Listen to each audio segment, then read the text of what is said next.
Hi friends, നമുക്കിതൊരു പാവയ്ക്ക കിച്ചടി ആയാലോ. പാവയ്ക്ക നന്നായി വൃത്തിയായി കഴുകിയ ശേഷം വട്ടത്തിൽ കനം കുറച്ച് അരിയുക. അപ്പോൾ പതിവിൽ നമുക്ക് ഈ പാവയ്ക്കയുടെ ഉള്ളിലുള്ള ആ കുടലും കുരുവെല്ലാം കളയുമെങ്കിലും കിച്ചടി വയ്ക്കാൻ നേരത്ത് നമ്മൾ സാധാരണ അത് കളയാറില്ല.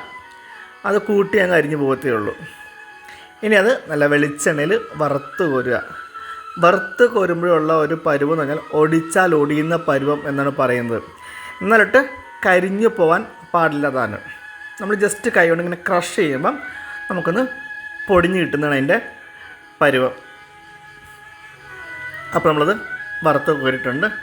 ബാക്കിയുള്ളത് കൂടി നമുക്കൊന്ന് വറുത്ത് കോരി മാറ്റാം. അത് എണ്ണയിൽ തന്നെ നമുക്ക് ബാക്കിയുള്ള പാവയ്ക്ക കൂടി വറുത്ത് കോരി മാറ്റി വയ്ക്കാം. ഇനി നമുക്കിനി വേണ്ടുന്നത് തേങ്ങയാണ്. അരപ്പിന് വേണ്ടുന്ന സാധനം തേങ്ങ. ഒരു തേങ്ങ എടുത്തിട്ടുണ്ട് ഞാനിപ്പം. ഒരു തേങ്ങ ചിരകിയത്, അതിലേക്ക് എരിവിന് ആവശ്യമായ പച്ചമുളക് 3 എടുത്തിട്ടുണ്ട്.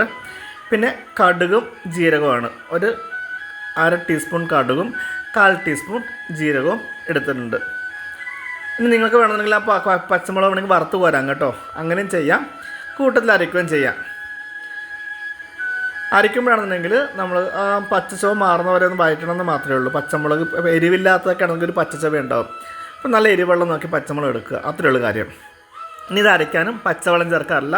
നമ്മൾ കഴിഞ്ഞ ദിവസം ബീറ്റ്റൂട്ട് കിച്ചടി ചെയ്ത പോലെ തന്നെ ഇതും തൈര് ചേർത്താണ് അരയ്ക്കുന്നത്. നല്ല ഫൈൻ പേസ്റ്റായിട്ട് അരയ്ക്കണം. നമ്മുടെ ഈ വറുത്ത് കോരി പാവയ്ക്ക ജസ്റ്റ് ഒന്ന് കൈകൊണ്ട് ക്രഷ് ചെയ്ത് വയ്ക്കുക. പാവയ്ക്കയുടെ അരപ്പ് ഇവിടെ റെഡി ആയിട്ടുണ്ട്. വറുത്ത് കോരി പാവയ്ക്ക ചൂടാറുമ്പോഴേക്കും ഒന്ന് കൈകൊണ്ടൊന്ന് ജസ്റ്റ് ഒന്ന് ക്രഷ് ചെയ്ത് വയ്ക്കുക.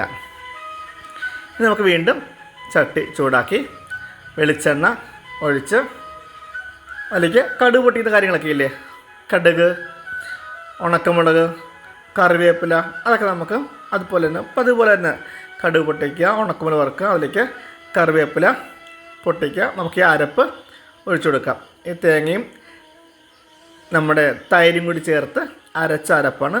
അത് ചേർത്ത് ജസ്റ്റ് ഒന്ന് ഇളക്കി ചൂടാക്കി. തൈരായതുകൊണ്ട് അങ്ങ് തിളപ്പിക്കില്ല, ജസ്റ്റ് ഇളക്കി വന്നിട്ട് നമുക്ക് ചൂടാക്കി എടുക്കാം. അപ്പോൾ നമ്മുടെ അരപ്പ് ഏകദേശം ചൂടായിട്ടുണ്ട്. ഇനി അതിലേക്ക് നമ്മൾ ആ പൊടിച്ച നമ്മുടെ പാവയ്ക്ക വറുത്ത് പൊടിച്ചത്, തീരെ പൊടിക്കരുത് കേട്ടോ, ജസ്റ്റ് ക്രഷ് ചെയ്യാവുള്ള അങ്ങനെ ക്രഷ് ചെയ്ത പാവയ്ക്ക ചേർത്ത് കൊടുത്ത് നന്നായി യോജിപ്പിച്ച് തീ നമുക്ക് ഓഫ് ചെയ്യാവുന്നതാണ്. കഴിഞ്ഞൊരു ക്ലാസ്സിലേ പണ്ടൊരിക്കലായിരുന്നു ഇതുപോലെ ക്ലാസ്സിൽ ചെയ്തിട്ടുണ്ടെങ്കിൽ പാവയ്ക്ക ഒന്ന് ജസ്റ്റ് ഒന്ന് പൊടിച്ചു തരാമെന്ന് ചോദിച്ചു. നമ്മളിപ്പോഴാണ് കേട്ടോ ഉപ്പ് ചേർത്തത്. ഉപ്പ് നേരത്തെ ചേർത്തിട്ടില്ല, പാവയ്ക്ക വറുക്കാൻ നേരത്തും ഉപ്പ് ചേർത്തിട്ടില്ല കേട്ടോ.